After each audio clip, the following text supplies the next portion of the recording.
大家好，我是扫地僧。大家有没有发现啊？我们在 YouTube 搜索财富自由这个词，几乎每个人都教你怎么赚钱，对不对？我就很纳闷，你们有没有搞清楚一个逻辑？你是不是以为你拥有了1-2个亿，你就自由了？你是不是觉得你有1-2个亿以后，你就能全身而退啊？这其实是蛮天真的想法。其实这个财富自由是由财富和自由这2个词语组成的，也就是说，我们不但要财富，我们还要自由，对吗？我之前的影片告诉过大家很多赚钱的方法，这些都需要大家的悟性啊。但是今天我要说的是一个关于可以改变你整个人生的话题，每个人都可以做到，也必须要做到，那就是时间管理。说起时间管理大师，最近好像又变成了一个嘲讽又贬义的词语。但说实话，大家如果混得不怎么样，是不是也要反省一下自己的时间管理呢？我想问大家，你活了这么久，你干了几件能让你很自信，能够拿出来说的事情呢？这世界上啊，我们每天都看见很多人的一生，就是因为不会管理好时间，很迷茫，以至于从小到大，再到老一辈子都没有任何成就。然后你的潜意识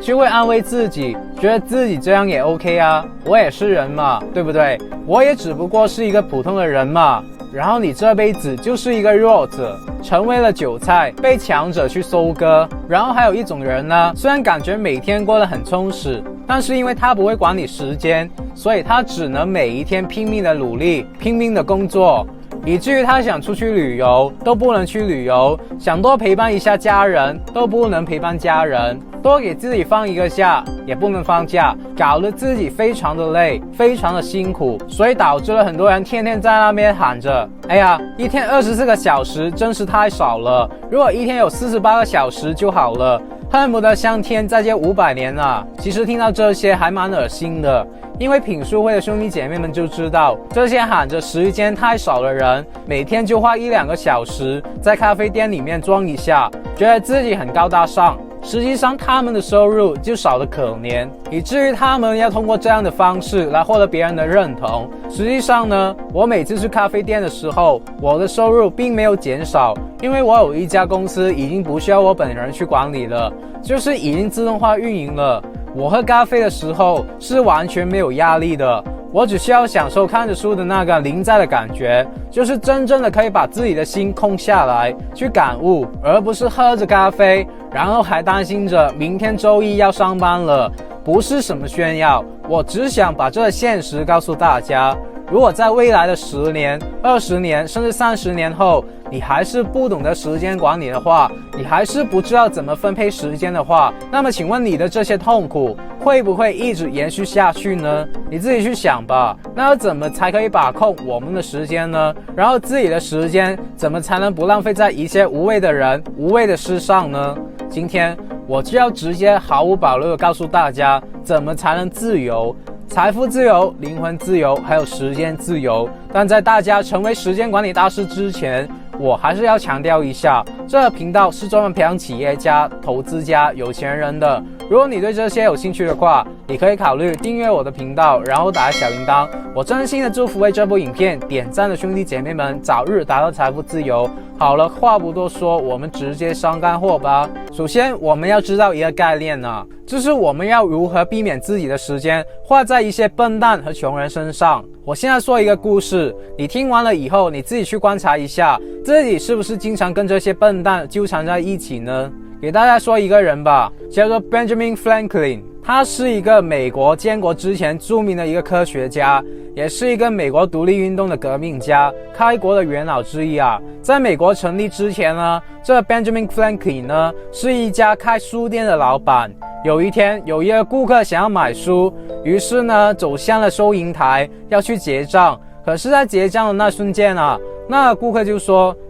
这位小姐，你能不能给我便宜一点呢？这时候这收银员的这位小姐姐就说，不好意思啊先生，我们的书不打折呢，也不会便宜，因为这已经是很优惠了，已经很划算了。但是这个顾客怎么样呢？就是做大家经常喜欢做的事情，就是继续的砍价，说为什么不可以给我便宜一点呢？再给我便宜一点吧。就这样软磨硬泡，砍价砍了10几分钟，把那个收银小姐姐搞得实在是很无奈。她只能说，这位先生，你说要便宜一点，那我是个打工的，我没有这个决策权。这样吧，我把我们的老板叫出来，你跟老板说，如果老板同意，那我就把这本书卖给你，如果老板不同意，那就没有办法了，你看这样行吗？于是这个顾客就说，那可以啊，那把你的老板叫出来吧。那这个小姐姐呢，就去办公室把老板叫出来。当小姐姐把这个过程的经历给 Franklin 一讲之后，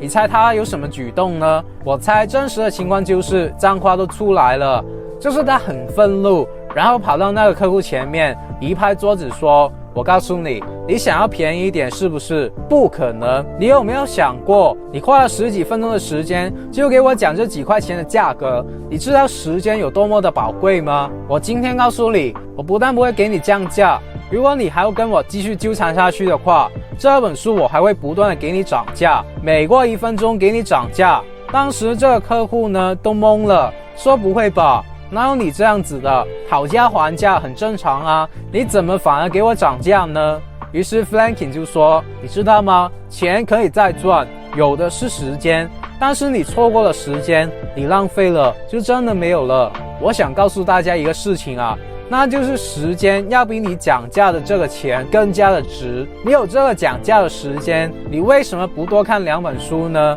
你为什么不去干一些更有意义的事情呢？有可能你看的书和你干的那个有意义的事，他们所创造的价值远远超过你讲价的那个钱啊！所以大家看见了吗？什么是伟人？伟人他们对时间都是有把控的。你会发现穷人和富人的区别是什么？穷人就是喜欢经常用自己的时间换钱，相反富人就是喜欢用自己的钱来换时间。为什么我们人与人之间有这么大的差距呢？我相信很多人听到这里就会说，哎呀，没有那么严重吧，时间很多呢，大把时间。你看我现在啊，才20、30岁，我能活到70、80岁呢，我还有40、50年呢，你觉得没有这么夸张对吧？好，那我们就用数据讲话。有一个美国的科研人员，他帮我们算了一条数，他把平均下来可以活到72岁的美国人找了过来，做了一个统计。结果呢是这样子的，每一个人啊，平均一生当中睡觉的时间呢，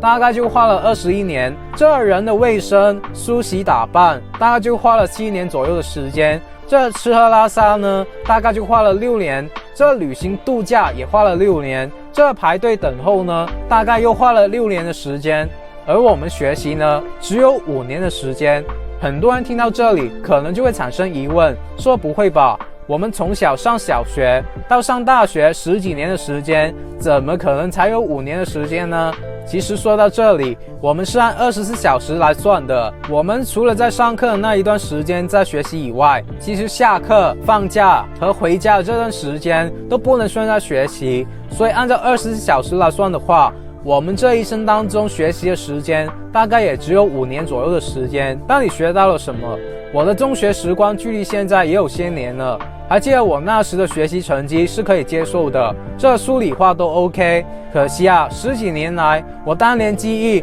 并运用的滚瓜烂熟的许多知识，特别是理科部分，就几乎从来没有应用过。当年费时最多的数理化，现在至少已经忘了99%了。相反，我在业余的时间，凭着兴趣和自身需要而自学的知识，现在看来倒是很有用。比方说，这理财、哲学、社会学、心理学、宗教、历史、文化史、艺术史、营销、管理、互联网、人际沟通，甚至包括服装、建筑、军事、谋略、兵法等等，都令我受益良多，特别是对我生意有很大的好处。所以你看，人生是很短暂的，然后我们还要被逼学这些数理化这么有用的东西。那当然，有少数人学完了数理化以后，成为了很伟大的科学家，对这个世界有很伟大的贡献。对于专业研究的人员，他们当然是有用的，甚至还要精益求精。对的，因为这种人才要万里挑一吧，所以就要让所有的人去学习。然然后从里面挑选最聪明的那几个来当科学家，其余的就去打工吧，对吗？我以前读书就读过朱自清的一篇诗啊，是这样说的，他说洗手的时候日子从水旁边过去，吃饭的时候呢日子从碗里面过去，默默的时候呢便从茫然的眼神中过去。我觉察他去的匆匆，所以呢伸出手遮眼时，又发现时间从遮眼的手边过去。原来老师当初教我们这篇课文的时候是在告诉我们时间有多宝贵，但可惜的是他们自己可能也不知道时间到底有多宝贵。为此我常常的去想，倘若我们学习的内容不是那么盲目，不是那么虚荣，能够在知识的广度方面有所拓展，特别是能够在素质教育方面多加注意，那么全人类的文化素质都会将有一个很大的提高啊。遗憾的是，关于教育，特别是素质教育，我们已经讨论了许多年了，至今也不见起色。我们都学了些什么？很长时间以来，我就疑惑我们的学习内容究竟能有多少的意义。这就让我感受到，我以前学的东西实在是近乎荒谬啊！现在我只学对我做企业盈利有帮助的知识了，不是说理科学习没有用处。问题是对于一般人来说，学那么多那么深有什么意义呢？把那么多的宝贵时间和精力都用在了后来忘记的学习内容上，难道就是我们学习的目的吗？现在的课本据说里边的内容啊，比我那个时候还要丰富得多，深奥得多。真不知道我们的教育专家们到底是怎么想的。建议教育部门搞一个跟踪调查，看看到底有多少人能够学以致用，哪怕能用上几1/10也好。学错知识确实比吃错药还要倒霉，因为它不仅仅会浪费你宝贵的时间，还会误导你干一些没有价值的事。对于我自己来讲，我判断一个知识有没有用，就是想一想这个知识能否帮我赚到更多的钱，能不能帮我更好的经营企业，或者提高我的个人修养。凡是做不到这几点的知识，对于我来说通通是毫无意义的知识，不学也罢。不管各位现在是要准备成为创业者、老板，还是成为投资家、资本家，你们一定要认清楚一点，就是你们以前学的对你们要准备的这条路真的有帮助吗？为什么这个世界创业的失败率这么高啊？因为没有人教你嘛，你也不知道问谁，对吗？所以我为大家想到的第一个解决办法，就是开设一个叫做财富自由品书会的听书平台。大家不是说很忙，没有时间看书吗？不用看了，看了你也有可能看不懂。我们的品书会每周会有2天15分钟的时间，用音频的方式解读提升你们财富的书籍啊。你们将会直接听到我们整理下来的重点，因为是音频嘛，占用的数据流量也不大，大家上班下班的时候听一下，1年过后呢，你就会领悟到100本书的智慧。这1年你将会追赶到你以前学校没有学到的东西。最起码你以后当了父亲当母亲了，你能教到你孩子一点什么关于赚钱的智慧吧？难道你还想他跟你们一样走着学校为我们铺好的路吗？另外，如果你是做生意的，你就可以加入到我们品书会的 Facebook 富人群组，这群现在2000多人，也不多，就是商圈的概念，大家互相的分享自己赚钱的心得资源，分享投资最新的资讯。我还会带着大家创业，去做一个零成本的创业项目，大家可以先副业的去做，先学习到商业的本质，先赚到第一桶金，然后再辞职不干也不迟啊。那这个收入对于某些打工的兄弟姐妹们来说算可观吧，他们副业做1个月，有的已经赚到比他们打工多出半年的薪水了。这些精英我会私人送他们一些最新的 iPhone 啊 MacBook 啊作为鼓励，将来我还会邀请他们到我们的团队，成为我的左右手，让他们成为我的合伙人。而如果你只对我这个人感兴趣，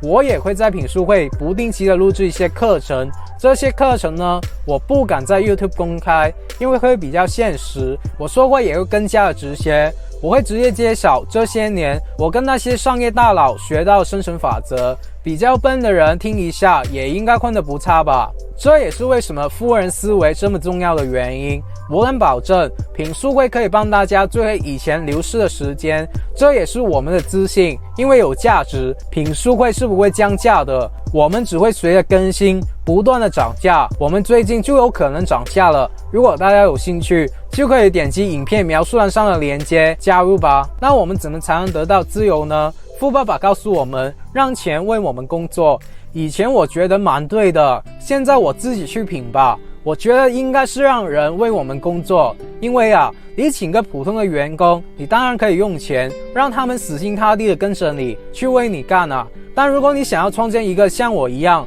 自动化运营的公司，你一定要把格局提上来，要用思想、文化、精神层面的东西去让那些人才来当你的员工，因为只有人才，你才能信得过他们，你才能把公司交给他们，也只有人才，他们才有能力帮你管理公司你用钱去让这些人帮你干，他跟你就只有金钱关系，那谁给得起钱，他就会跳槽到哪里，你这样就拜拜了。所以这里就带出一个很重要的一点，就是很多人之所以觉得时间不够用，时间太少了，一个最重要的原因，那就是你在做事的时候呢，你根本不懂得把有一些事情分给别人去做，你做任何事情都亲力亲为的。讲到这里呢，我不得不说一个人这人叫做诸葛亮。当年我看完了《三国演义》，就明白了一个道理，至今影响我非常深刻。大家都知道诸葛亮是我们历史中智慧的发生和代表，对吧？感觉就是神一样的，能掐会算。但大家知道诸葛亮这个人的弱点吗？我很小的时候就知道了，诸葛亮有一个很大的弱点，那就是他做任何事情都非常的谨慎细心，做任何事情都要亲力亲为，他不愿意把自己的事情交给别人去做，他对别人做事都永远不放心。诸葛亮没有左右手没有一个徒弟接班人这就是他会败的原因，就是他不愿意去培养更多优秀的人才来帮他去分担一些工作的事情，也不愿意把自己的事情去交给别人，任何事情都要亲力亲为，自己呕心沥血操心，然后费心费神的。你知道吗？我记得在《三国演义》中有这样一段，就是当年诸葛亮带义军在五丈原要进攻魏军的时候，那个带领魏军的统帅是司马懿，就是仲达兄然后久攻不下来，他就是不出来迎战，因为对于诸葛亮来说，如果他们不迎战的话，自己就输了。而司马懿也知道你远道而来，粮食肯定是坚持不住的，我就是不出来。所以这个时候诸葛亮就很快想出一些损招，你不出战事吧，我就骂你，羞辱你，让你东路，让你出来迎敌。可是不管怎么骂，司马懿就是不出战。所以你看，司马懿也很聪明老奸巨猾是吧？然后这时候诸葛亮就想来想去，没有办法，就很坏，就想出一招特别损，就是说你再不出战，写书遗封，拿那个盒子装了很多女人的衣服，叫使者送了过去。然后这时候到了魏军的地方，使者把书信给到司马懿，司马懿这一看，然后就看到书信中是这样写的，大概就是说，司马懿我们都是大将是不是？统领中原之众，你不天天想着如何带领部队冲锋上阵的去杀敌，以决雌雄，天天就躲在你的家里面，龟缩在家里面，这样跟富人又有什么区别呢？所以今天既然你想要当富人，我就给你送了很多女人的衣服过来，如果你再不出战，我可以再继续送，希望你看到此信早点回复，然后我们可以一决雌雄。这时候司马懿一看看完了之后心中就笑了一下，然后就把那个使者叫了过来，就问到说，你家丞相最近身体可好吗？最近每天睡多长时间吃饭吃了多少这使者一听呢还挺关心我们丞相嘛，就说，哎呀，我们丞相最近太过操劳了，每天睡不下几个时辰，一天吃饭进米不超过1升，不超过700克。这时候司马懿听了心中就默笑，太棒了，然后就走了。走了之后呢，诸葛亮就问使者说，怎么样司马懿看到我的这个信没有动怒有没有出战的意思使者就说，没有丞相，反而司马懿问我说，你最近睡得好不好，吃饭吃得好不好？这时候诸葛亮听完了之后就仰天长叹说，哎呀，懂我的人莫过于司马仲达呀。结果真的好景不长，诸葛亮去世了。为什么诸葛亮英年早逝？其实也不算英年早逝吧，但是对于他这个岁数，他没有司马懿活了那么久，是不是？很简单，因为诸葛亮做事势必自己亲力亲为，也不愿意去培养别人，不愿意把自己的事情交代给别人去做，所以搞得自己就很累，睡觉睡不好，吃饭吃不好。所以你看，这么聪明的诸葛亮，时间把控也把控得不好。那么你看，时间对于一个人来说是多么的重要。我们可以想象一下，很多人可能会想，他说扫地僧，我也不是不想给别人干这个事情啊，但是我就怕吩咐了别人之后，别人干得不好啊，就像诸葛亮一样，诸葛亮的谨慎他也是有道理的呀。当然呢，这时候其实你应该给自己算一个代价，那就是虽然培养别人是需要花一点成本，但是我们是看长期的战略，只要这人他做的不是非常重大的失败决策，以至于导致你的团队、你的个人、你的公司、你的企业造成倒闭的现象，你都可以去原谅他。就像中国有一个企业老大王石一样，王石找了21岁的小伙子当他们公司的总经理，很多人说这么年轻他会做出很多事情的，这个时候王石就说了，做错怕什么，他只要不是做能够让公司倒闭的事情，我就让他错，因为人的成长本来就是要有错的，是不是？如果这个人不犯错，他怎么能够成长呢？就趁着他年轻，现在赶紧犯错，只要不是重大的问题，我都可以去弥补他，给他犯错，给他代价，我相信他有朝一日一定可以成长为独当一面的大将。所以你看吧，王石他管理企业就非常的成功，为什么？因为他管理的非常棒，企业自动化运营，企业交给了这个小伙子，自己干嘛去了？爬山去了，还找一个比他小那么多岁的女朋友，对不对？你看人家王石过的是那么潇洒，时间过得多么好，为什么？因为他把很多事情都交给了别人去做，就是这么简单。那如果我们现在还在打拼的，要怎么才能管理好自己的时间呢？其实就是搞清楚一个逻辑啊，大家有一个 to do list 的习惯吧。我问你，你去计划自己要做什么事情的时候，你的先后顺序是什么？就比如说啊，有4个排列组合，第一是重要而紧急的事，第二是重要而不紧急的事，第三是不重要也不紧急的事，第四是不重要但紧急的事。大家如果没有听清楚，可以重复的听一下，搞清楚逻辑关系，然后选择你们会先做什么事情。我相信大部分人选择的是第一，先做最重要而又紧急的事情，对吧？但如果你真的想要成为一个非常有成就、非常成功的人，那你不应该选择重要又紧急的事情。首先，第一个逻辑就是我们不会让重要的事情很紧急的发生。当然，天灾人祸是无法避免的。就比如说今天你生病了，这无法避免嘛，所以我们要去看医生啊。但我说的不是天灾人祸，而是平时生活的时候，你应该先做什么呢？你应该先做重要但不紧急的事情。我举个例子，我想你们就会瞬间的领悟，你明知生病是一件重要的事情，也就是说你现在已经意识到身体健康的重要性，那你就应该马上去锻炼身体，去养生，去做保护身体等一系列的措施和举动，这样你就会大大的减少你生病的机会。也就是因为你提前做了重要不紧急的事情，那么你就永远不会出现紧急的事情。如果没有听懂，我再给大家举一个简单的例子吧。假设你今天买了一袋面包回来，你真的想吃面包的时候，你发现有2个面包马上要坏了，你会告诉自己，哎呀，这2个面包快坏了，要赶紧吃啊，不吃万一浪费了怎么办呢？于是这件事情对你来说是很重要并且很紧急的事情，然后你马上就把2个面包吃了。吃完了以后，因为你不可能一天吃好几个面包嘛，你肯定要到第2天才会想去吃下一个面包。结果到了夏天之后呢，